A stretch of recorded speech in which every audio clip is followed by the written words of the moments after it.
Chapter 4. It will be a long night. Alone in the apartment while Mama was out shopping with Christy, Aunt Mary and Ellen was sprawled on the living room floor playing with paper dolls.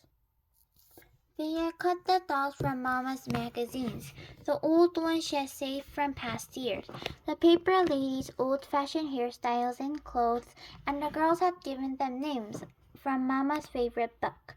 Mama had told Aunt Mary and Ellen her favorite that the entire story of Gone with the Wild, and the girls thought it was much more interesting and romantic than the kings and queen tales that Christy left.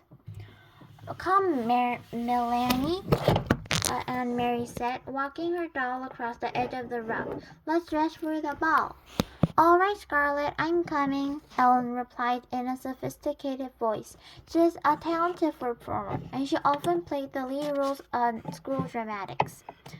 Games of the imagination was always fun when Ellen played.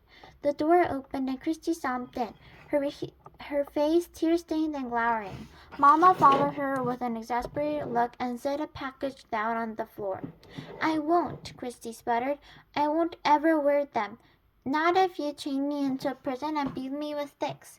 Aunt Mary giggled and looked questioningly at her mother. Miss Johnson said, "I brought Christy some new shoes. She's outgrown her good new ones." "Oh, goodness, Christy," Ellen said. "I wish my mother could give me some new shoes. I love new things, and it's hard to find them in the stores." "Not if you go to a fish store," Christy bellowed. "But most mothers wouldn't make their daughter wear ugly fish shoes." "Christian," Mother said soothingly, "you know it wasn't a fish store. You were lucky to find shoes at all." Christy sniffed. "Show them. Show Aunt Mary and Ellen how ugly they are." Mama opened the package and took out a pair of little girl's shoes. She held them up, and Christy looked away in disgust. "You know there's no leather anymore, but they found out to make shoes without a fish skin. I don't think they're too ugly." Aunt Mary and Ellen looked at the fish skin shoes. Aunt Mary took one in her hand and examined it.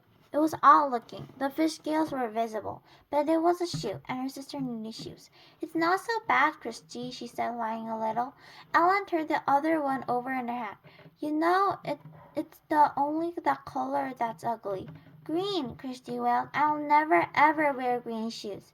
"In our apartment," Ellen told her, "my father has a jar of black ink. Would you like these shoes better if they were black?" Christy frowned. "Maybe I would." "Well then," Ellen told her, "tonight, if your mama doesn't mind, I'll take the shoes home and ask my father to make them black for you, with his ink." Mama laughed. "I think that'd be a fine improvement." "What do you think, Christy?" Christy pondered. "Could it make them shiny? I want them shiny." Ellen nodded. "I think he could. I think they'll be quite pretty, black and shiny." Christy nodded. "All right then, but you mustn't tell anyone that they were fish. I don't want anyone to know." She took her new shoes, holding them disdainfully, and put them on the chair. Then she looked with interest at the paper dolls. "Can I play too?" Christy asked. "Can I play a doll?" She squatted between Aunt Mary and Ellen on the floor. Sometimes Aunt Mary thought Christy was such a pest, always butting in, but the apartment was small. There was no other place for Christy to play, and if they told her to go away, Mama was cold. "Here," Aunt Mary said, "we're playing Gone with the Wild. Melanie and Scarlett are going to the ball. You can be Bonnie. She's Scarlett's daughter." Christy danced her doll up and down happily. "I'm going to the ball," she announced in a high-pitched pretend voice. Ellen giggled. "A little girl wouldn't go to the ball. Let's make them go somewhere else. Let's make them go to the Tivoli." "Tivoli," Aunt Mary began to laugh. "That's in Copenhagen. Gone in the Wild is America. Tivoli, Tivoli, Tivoli," little Christy sang, twirling her doll into the circle. "It doesn't matter because it's only a game anyway," Ellen pointed out. "Tivoli can be over there, by the chair. Come, Scarlett," she said, using her doll voice. "We shall go to Tivoli to dance and watch the fireworks. I'm sure there'll be some handsome men there. Bring your silly daughter, Bonnie, and she can ride on the carousel." Aunt Mary giggled and walked her Scarlett toward the chair that Ellen had designed as Tivoli. She loved Tivoli Gardens, the heart of Copenhagen. Her parents had taken her there often when she was a little girl. She remembered the music and the brightly colored lights, the carousel and the cream evenings, the huge color splashes of bursts of light in the evening sky. I remember the fireworks best of all, she commented to Ellen. Me too. I remember the fireworks. Silly, Aunt Mary scoffed. You never saw the fireworks. Tivoli gardens are closed now. The German occupation forces have burned part of as a way of punishing the fun-loving Danes for their light-hearted pleasures. Christie drew herself up. Her small shoulders stiff. I did it too. It was my birthday. I woke up in the night and I could hear the booms. There are lights in the sky. Mom said it was fireworks for my birthday. Aunt Mary remembered. Christie's birthday was late in August.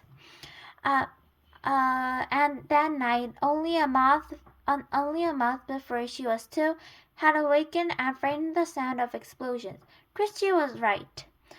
The sky in the southeast had been ablaze, and Mama had comforted her by calling it a birthday celebration. Imagine such fireworks for a little girl 5 years old, Mama said, sitting on their bed, holding the dark curtain aside to look at the windows and the lighted sky. The next evening newspaper had told the sad truth. The Danes had destroyed their own naval fleet, blowing up the vessels one by one as the Germans approached to take their ships for their own use. How sad the king must be, Amir heard Mama and Papa say. How proud, Papa replied. It had made Mary feel so sad and proud, too, to picture the tall, aging king, perhaps with tears in his blue eyes, as he looked at the remains of his small navy, which now lay submerged and broken in the harbor. I don't want to play any more, Ellen, she said suddenly, and put her paper doll on the table. I have to go home anyway. I have to help Mama with the house cleaning. Thursday, our new year. Did you know that? Why is it yours? Christie said. It isn't our new year, too. No, it's the Jewish New Year. It's just for us. If you want, Christie, you can come that night to watch Mama light the candles.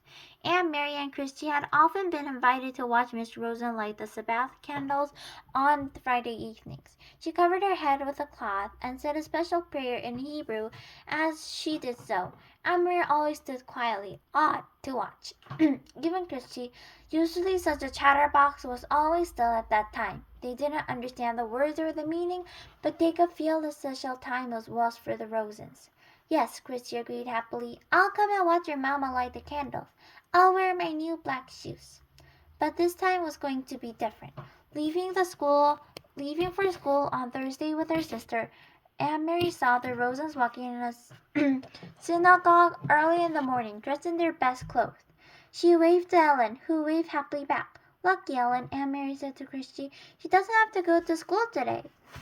She probably has to sit very, very still, like we do in church. That's no fun. That afternoon, Miss Rosen knocked on their door and didn't come inside.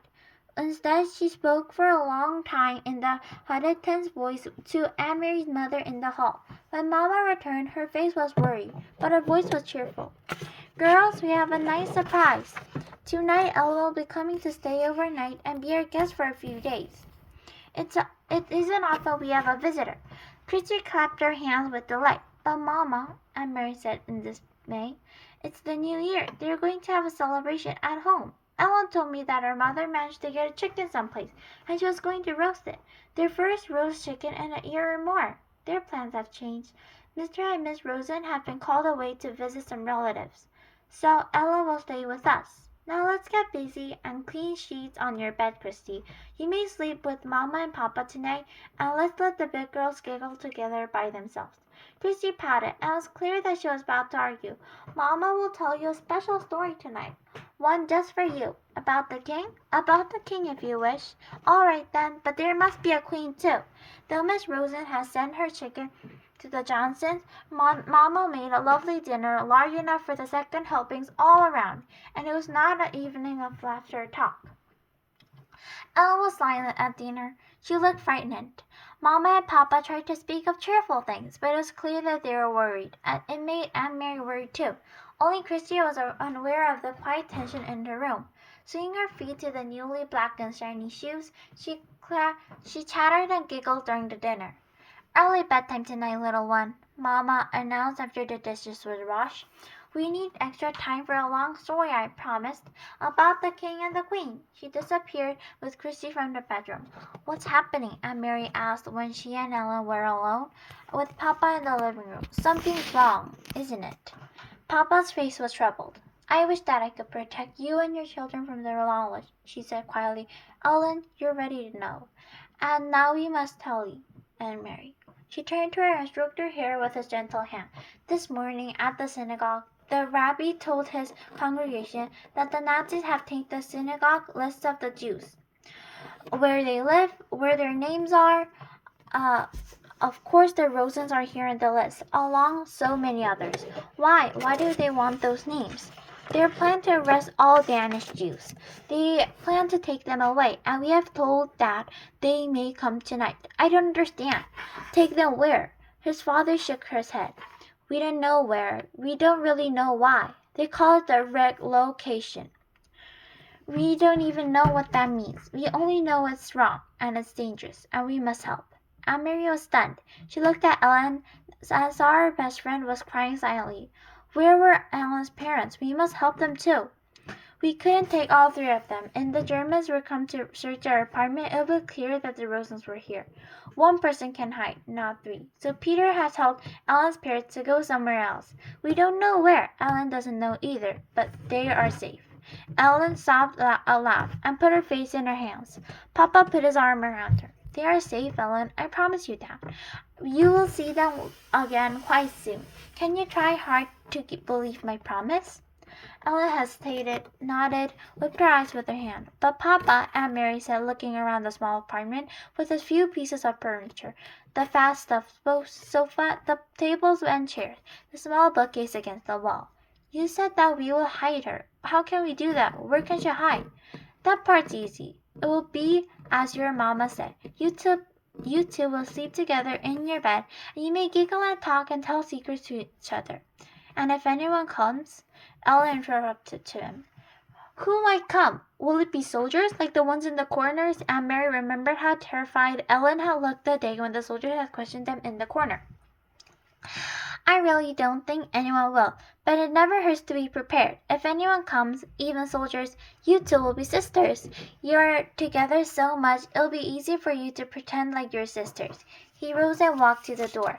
He pulled the lace curtain aside and looked at the street. Soon they would have to draw the black curtains that all the Danes had on their windows. The entire city had completely darkened at night. In a nearby tree, a bird was singing. Otherwise, it was quiet. It was the last night of September. Go now, and it'll get into your nightgowns. It'll be a long night. Aunt Mary and Ellen got to their feet. Papa suddenly rose to the door and put his arms around both. He kissed the top of each head. Aunt Mary's blonde one, which reached to his shoulder, and Ellen's dark hair, the thick curls braided always into pigtails. Don't be afraid, he said to them softly. Once I have 3 daughters. Tonight I'm proud to have 3 daughters again.